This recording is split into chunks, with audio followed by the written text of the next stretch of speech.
Assalamualaikum warahmatullahi wabarakatuh.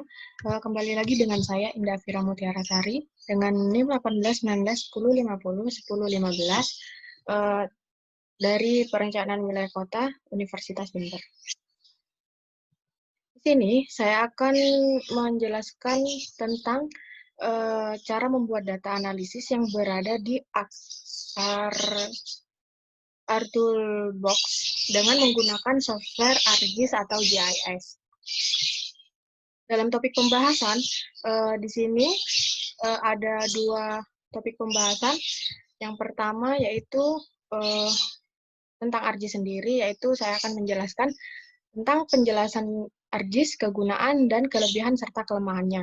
Yang kedua, topik pembahasan yang kedua yaitu cara pengaplikasian atau tahapan cara penggunaan pada software ArcGIS atau GIS sendiri.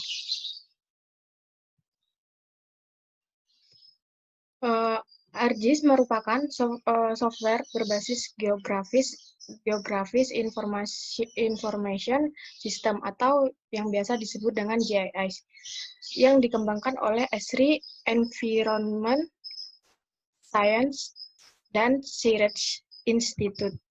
Research Institute. Produk utama ArcGIS terdiri dari 3 komponen utama, yaitu ArcView yang berfungsi sebagai pengelola data komprehensif, pemetaan, dan analisis. Untuk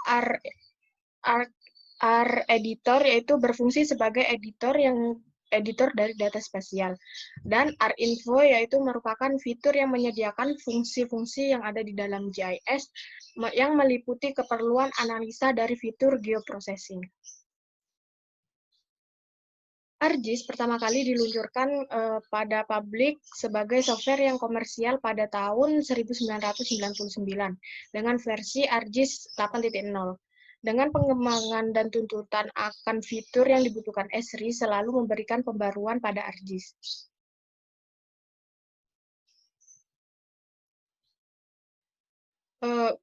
ArcGIS pada desktop memiliki beberapa fitur, diantaranya yang pertama yaitu ArcMap. ArcMap sendiri memiliki aplikasi utama yang digunakan dalam pengelolaan data GIS. ArcMap memiliki kemampuan untuk visualisasi pengelolaan dari data tabular atau Excel, memilih query menggunakan fitur geoprocessing untuk menganalisa dan customize data atau melakukan output berupa tampilan peta. Yang kedua, ArcGlobe merupakan salah satu aplikasi yang memiliki tampilan seperti Google Earth yang memiliki fungsi sebagai tampilan data permukaan bumi dengan menggunakan citra satelit. Yang ketiga yaitu ArcCatalog merupakan aplikasi yang memiliki fitur untuk membuat data vektor dan pengelompokannya sesuai dengan fungsi yang diinginkan. Dengan kemampuan tools untuk menjelajah informasi atau browsing, serta mengatur data atau organizing, dan membagi data atau distributor, serta mendokumentasikan data spasial maupun data-data yang berkaitan dengan informasi geografis. Yang terakhir yaitu ArcScan, merupakan aplikasi yang memiliki fitur serupa dengan ArcMap, tetapi kelebihannya terdapat dari fitur 3D yang digunakan di mana worksheet-nya dapat diolah dengan tampilan X, Y, dan Z.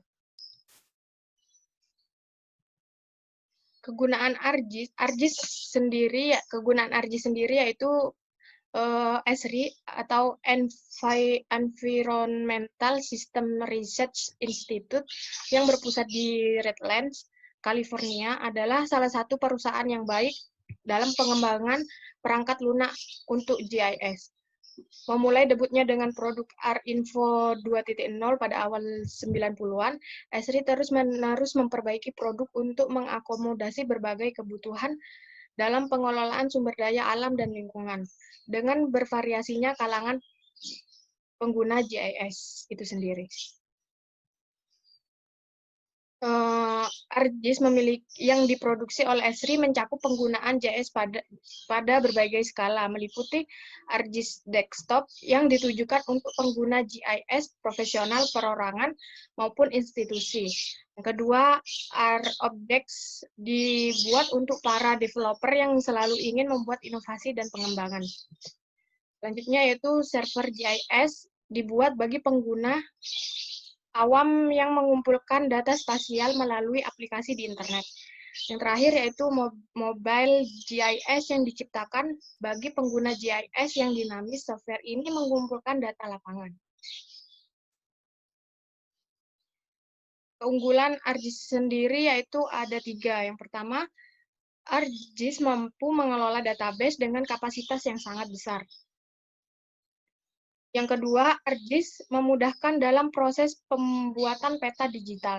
Yang ketiga, ArcGIS telah menyediakan fasilitas pendukung yang lebih dari 800 fungsi untuk berbagai keperluan.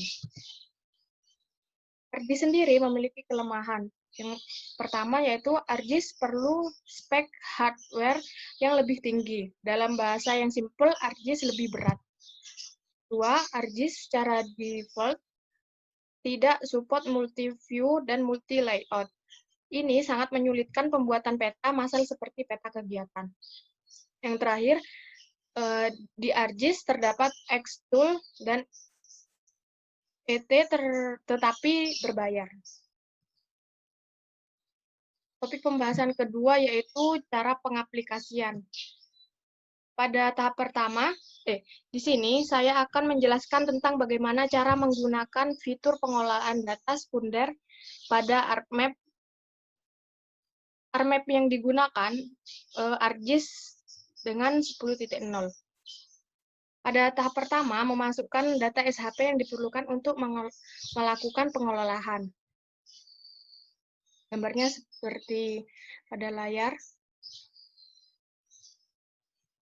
Yang kedua, setelah memasukkan SHP yang diperlukan untuk melakukan pengelolaan,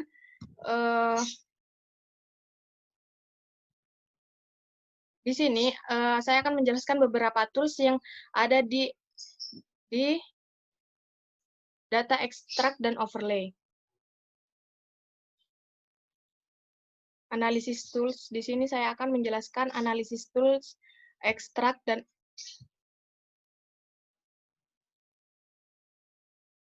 di sini ada analisis tools yang terdiri dari 4, yaitu ada extract, overlay, proximity, statistik. Dan di sini saya akan menjelaskan analisis tools, extract, dan overlay saja. Yang pertama, kita menggunakan clip. Yang pertama klik extract, kemudian pilih clip, kemudian akan muncul seperti gambar nomor 2. Nah, pada gambar nomor 2, klip di sini untuk inputnya diisi dengan raun banjir. Klip merupakan area yang ingin dipotong sesuai dengan areanya. Untuk input filternya dimasukkan rawan banjir. Pada gambar ketiga, lalu pilih lokasi untuk menyimpan data, setelah itu klik OK. Setelah selesai semua, maka hasilnya akan seperti berikut. Dapat dilihat pada layar, hasilnya akan seperti itu.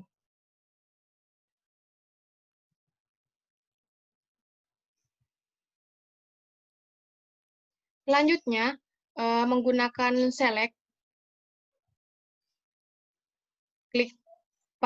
cari dulu di analisis tools, terus kemudian klik extract, kemudian klik select. Setelah diklik select, akan keluar seperti gambar pada nomor 7. Input di sini diisi dengan kabupaten. Untuk mengisi expression atau expression opsionalnya, kita harus tahu apa saja yang ada di sini pada data Kabupaten Mojokerto-nya. Terus pada gambar ke-8 dapat dilihat untuk mengecek. untuk mengeceknya, yaitu klik pada Open Attribute Label. Selanjutnya itu pada gambar 9 di sini ada, setelah mengeklik Open Attribute Table akan muncul seperti ini. Di sini ada shape, kabupaten kota, kecamatan, luasnya, serta kecamatannya.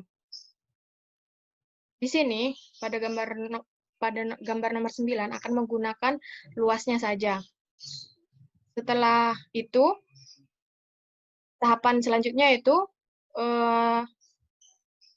pada gambar nomor 10, klik luas lalu spasi, lalu diklik lambang lebih dari dan klik 60 serta klik OK jika selesai. Ini ditulis di sininya. Pertama diklik luas, lalu diklik lambang lebih dari dan diklik 60 serta klik OK. Setelah selesai semua, maka hasilnya akan seperti berikut, yang memiliki luas wilayah lebih dari 60. Dapat dicek pada tabel bahwa yang memiliki luas wilayah lebih dari 60 sebagai berikut, yaitu Kecamatan Goro, Trawas, dan lainnya. Kemudian, setelah diklik select, kita pada tahap selanjutnya akan mengeklik split yang berfungsi untuk membagi satu SHP. Di sini kita menggunakan SHP kecamatan untuk menjadi beberapa bagian. Setelah diklik split, untuk input dan split kita menggunakan Kabupaten Mojokerto Kecamatan. Untuk split file-nya kita gunakan kecamatan karena di sini kita akan membagi kecamatannya lalu diklik folder untuk menyimpan.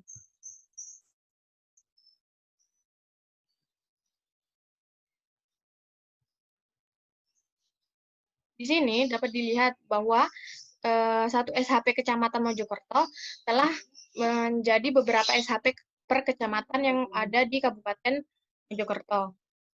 Ini di sini. Bangsal, banjir, ini di sini. Setelah itu, pada tahap ini akan menggunakan analisis tools overlay. Di sini akan menggunakan dua tools, yaitu ERAS, dan Union. Setelah dari ekstrak tadi, kita klik overlay. Terus, di sini saya akan menggunakan ERAS saja. ERAS saja. Nah, yang pertama yaitu ERAS yang memiliki fungsi untuk menghapus daerah yang diinginkan dengan bentuk areanya yang tadi. Setelah diklik overlay, terus diklik ERAS yang ini, akan muncul gambar seperti pada nomor 17. Sini pada input future-nya, kita masukkan Kabupaten Mojokerto Kecamatan.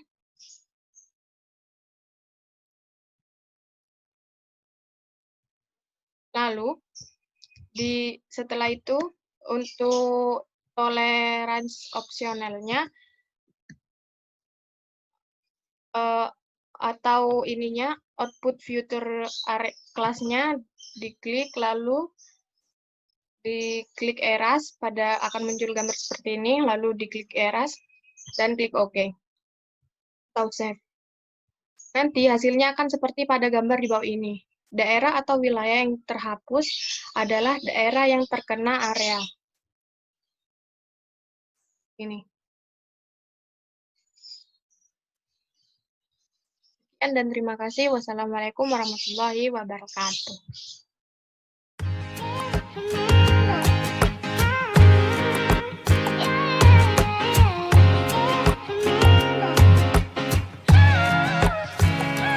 Mendengar